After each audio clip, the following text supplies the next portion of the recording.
You're welcome back, and if you can see my face, I am so smiley. a lot has gone on behind the scene here. So I'd like to start with this. Okay, generally now, Nigeria's independence has been 63. It will be 63 years tomorrow. What do you have to say vis-a-vis the report anyway? No problem. Thank you. You have seen this? Yes, I have. Well, way back on October 1, 1960, I was a primary 2 pupil in my hometown, Uboroki. Where was I? There's no need to ask. So, we were given this after, watching the lowering of the Union Jack. We had this one. And then there were other gifts we were given. All to show or to boost, to enhance that spirit of allegiance to the nation state, Nigeria. No matter where you come from, you have that vision to look at that. I will go into a few very critical issues. I mean, in terms of governance that time, they started with the parliamentary system of government. And then we had the fact that the western region, the northern region, the eastern region that time, those were the ones that we had, they were on their own. They could control their natural resources, the God-given resources, and come up with programs, ideas that they felt were beneficial to their people.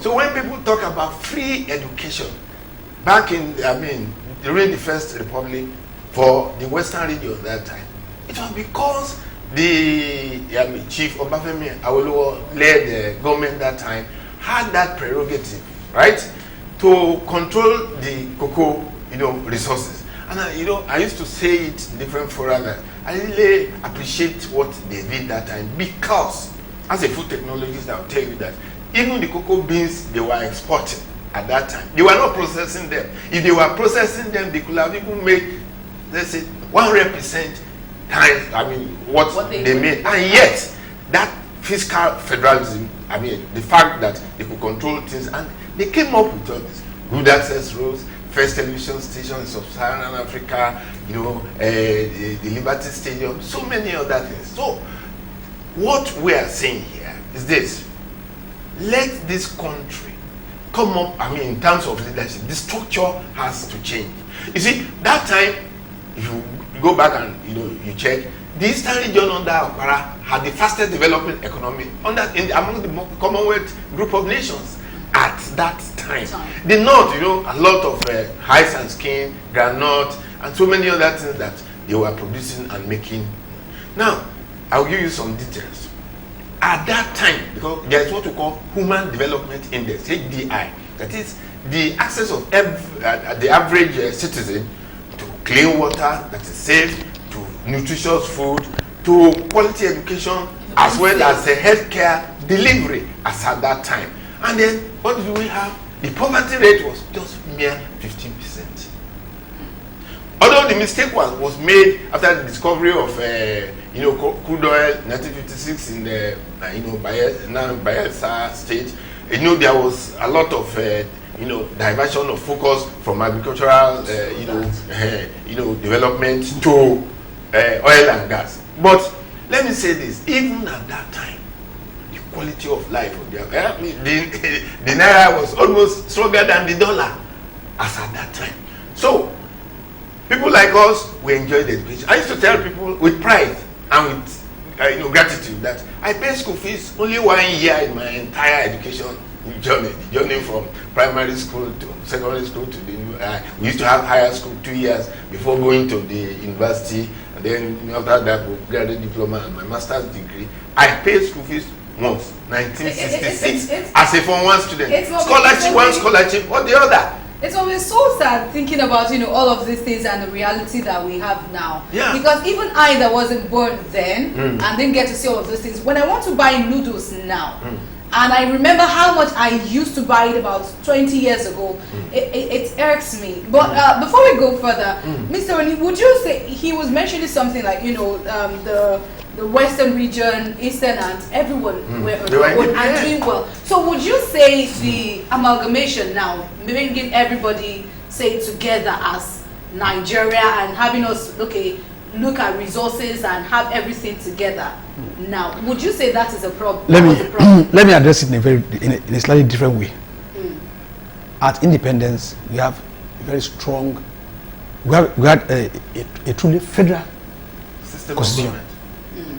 The regions had substantial autonomy to develop at their own pace, and that was what was responsible for most of the things that he mentioned.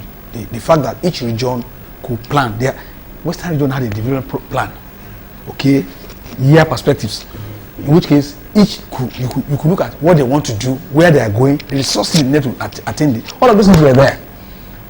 Now, how did the problem start? So, how did it start? Okay, so I was saying that here was a country that started our independence with a lot of decentralization of power.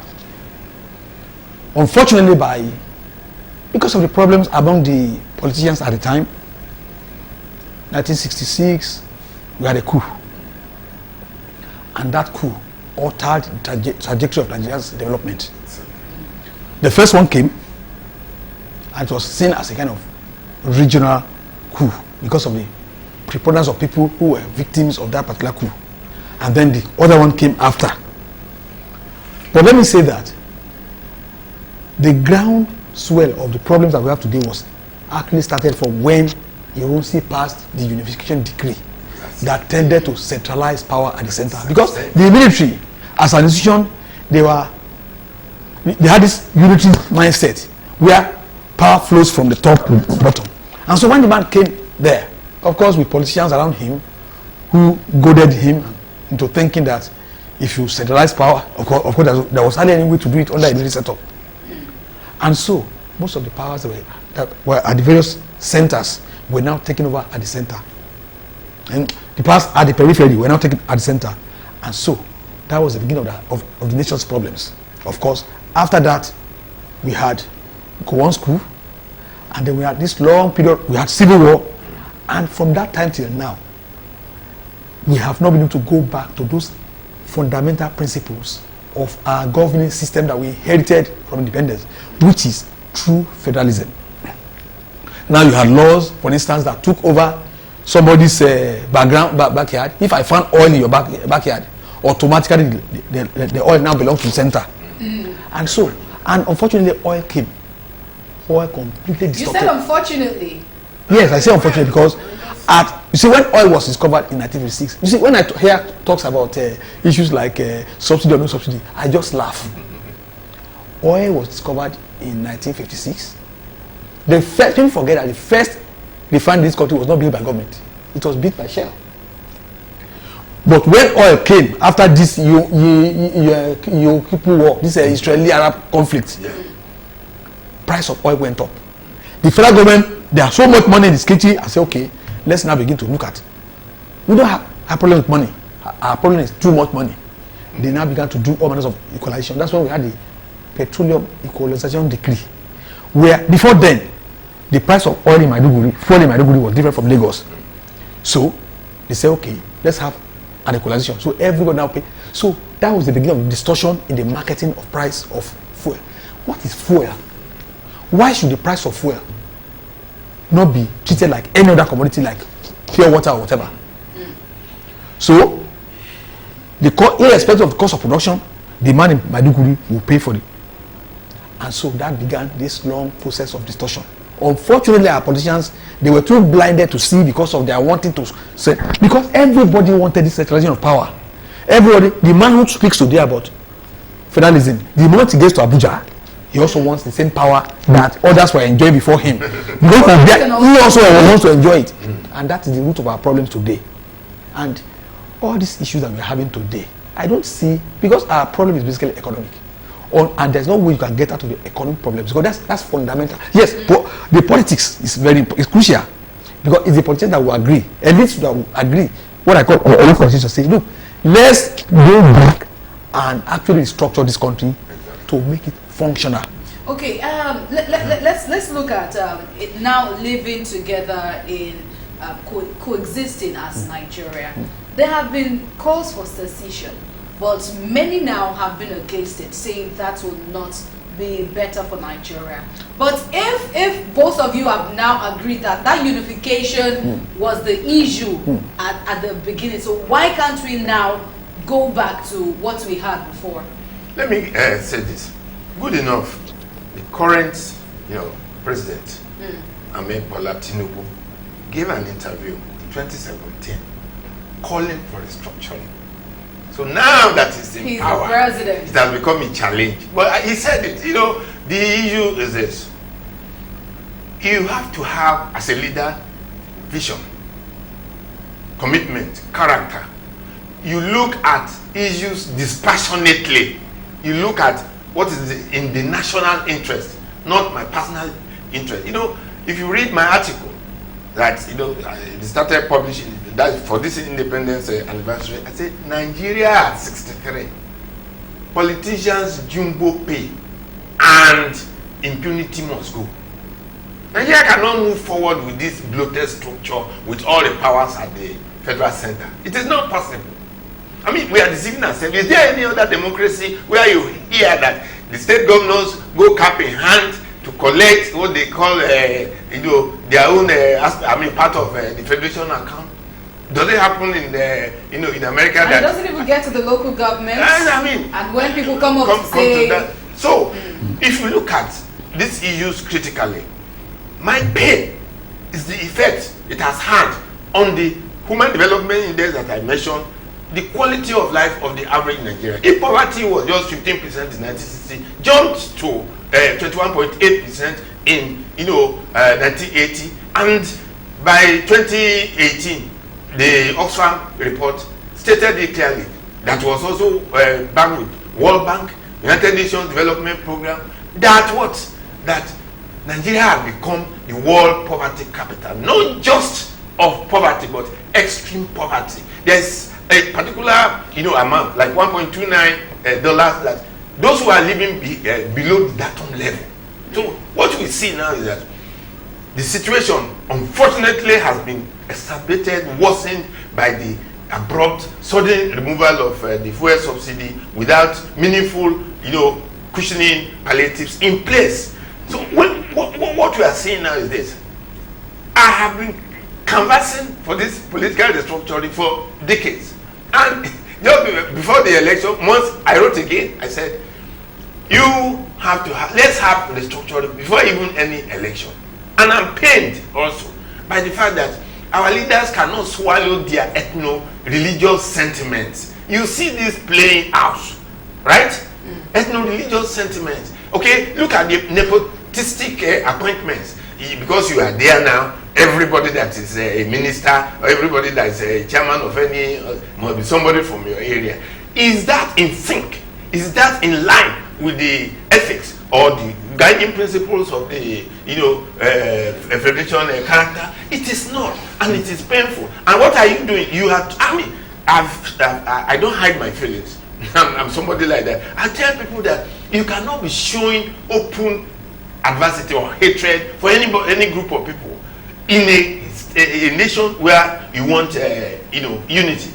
So, but going forward, what do? We are deceiving ourselves, and I'm calling on Nigerian politicians to stop self-deceit.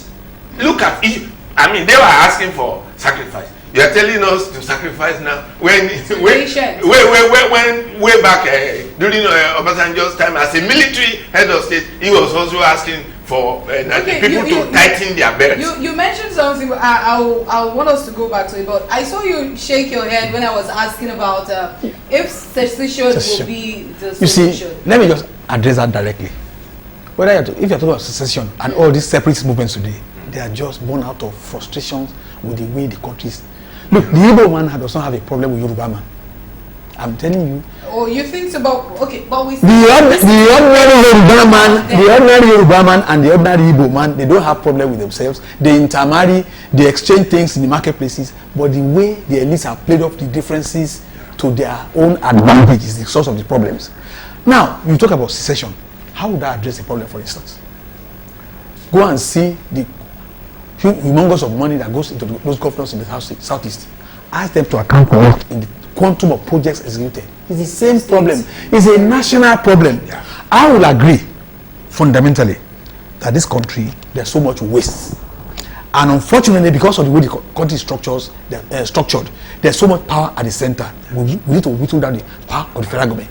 Why should, for instance, somebody in Abuja be interested in water, how I manage the water resources in my backyard? Exactly.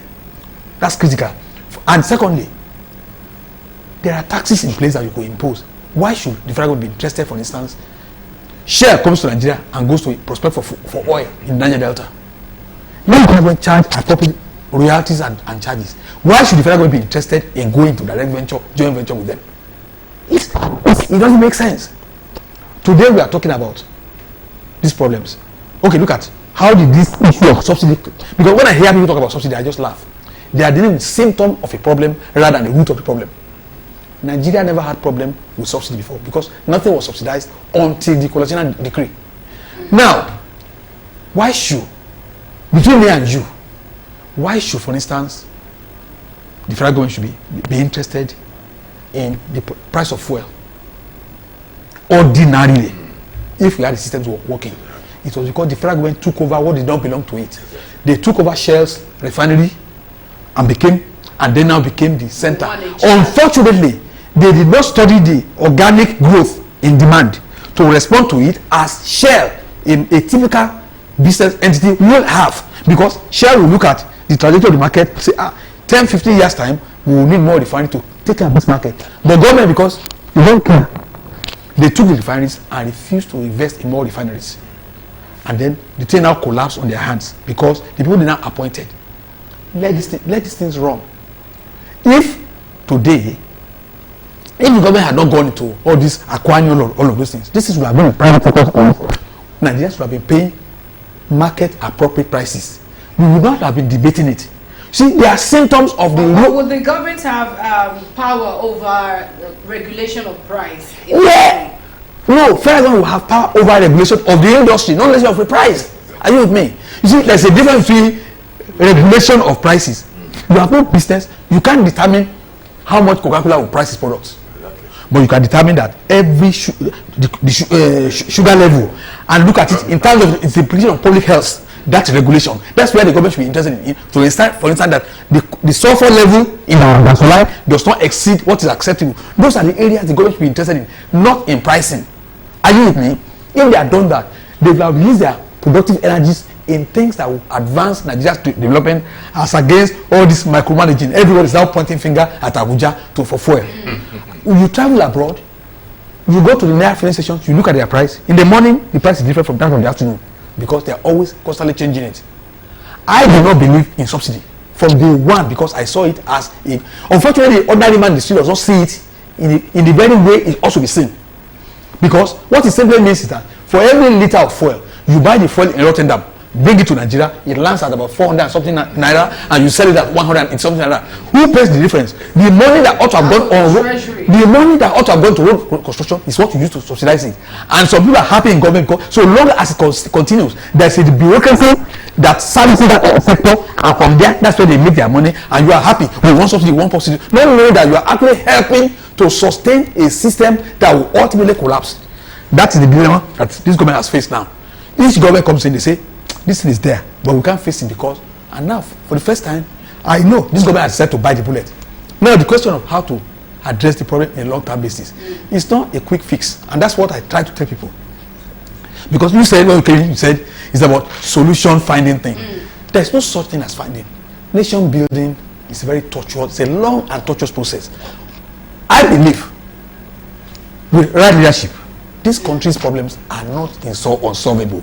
Let me tell you, sometimes when I look at the problems of this country, it's a matter of whether you see it as half full or half empty. The truth of the matter is that this country has moved. In so many areas of our lives, there's a lot to thank God for in this country too. Look at our development of our young ones. Look at Nollywood. Without government support, our youth are everywhere. Look at the music industry. Look at what they're earning. They are taking out the whole world. Those are the things we celebrate, rather than those petty differences. Of course, they are there. With time, get there. Okay? But oftentimes, all you hear in the streets is the chant of anger. In fact, some people seem to believe that, for instance, the more vile your language against the people in authority, the better your case is made. And I look at it, I say, what kind of generation are we building? If we can't even get the younger generation to appreciate the reality of how we got to where we are. Because if you don't understand how we got to where we are, you will never be able to map out where we are going. And that is the tragedy of our development. The fact that first, the military arrested our trajectory, okay, and now we must find a way to recover our inherent nature as federalists, to restructure our country and to make this country a functional, productive entity, because that's key to also all our problems. So before you go ahead, I would also like so you can round up on that. So you mentioned about restructuring before election.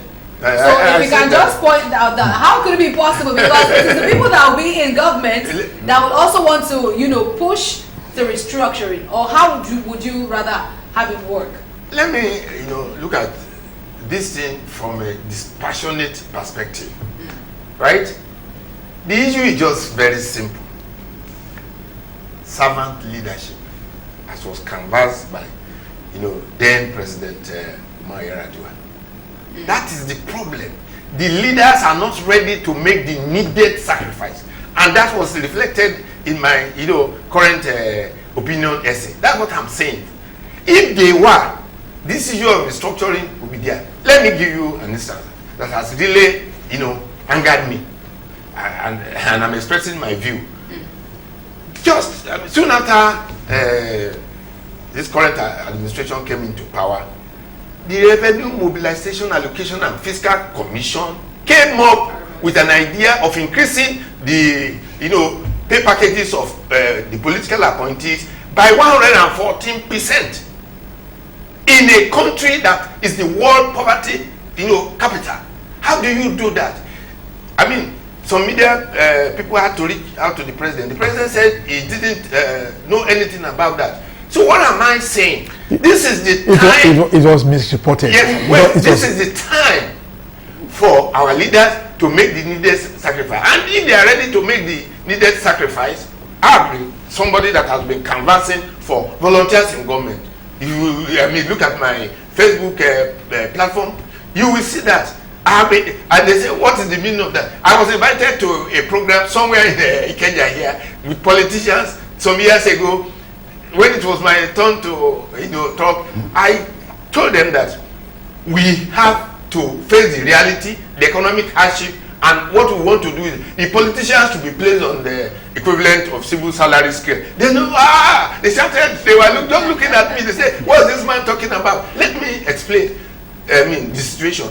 When Barack Obama was in power, at about 2013, there was an issue, economic issue. What did he do? He increased the tax of the richest Americans. They took it, and then between 1 to an economist appointed was analyzing it. Between 1 to 3 years, the economy of the American states stabilized. Why can't our own politicians now be agreed to be placed on civil salary scale, just like the other? Why can't they make the needed sacrifice? What are they doing with all the money? I don't know. Maybe the way I think is different from them. Then just one other thing. He mentioned this issue of the refineries. Yes. Why are you chasing the shadows of removing subsidy, leaving the substance of getting our refineries work? Let me tell you, it's just like your situation is just like that of a very foolish farmer. This farmer has big yams, a lot. He said he has 4 wives that are supposed to pound the yam. He said, no, I cannot allow my wives to pound the yam. He takes these yams to a neighboring house. The women there pound, then he pays extra amount to get the pounded yam. Does it make any economic sense? Because of our time. So the issue is this: it is time to look at the national question. It is time for the rich politicians. It is time for those who really love this country to make the needed sacrifice. Nigerians have suffered enough. Okay, so 2 real quick points that I really loved. I would like to sum up the conversation is, first of all, the centralization of power, as both of you have agreed, and then you mentioned servant leadership. Yes. I think that is very great too. And hopefully, as Nigeria goes into, say, a new year, in terms of, you know, independence. We hope they look into all of this, and then the nation will be better. Thank you so much for joining us on Editors Forum. I am Layo Shubo Folorensho. Thank you so much, Mr. Ayobaje, for being here. It's been a wonderful conversation. It's a great pleasure. Thank you so much. All right.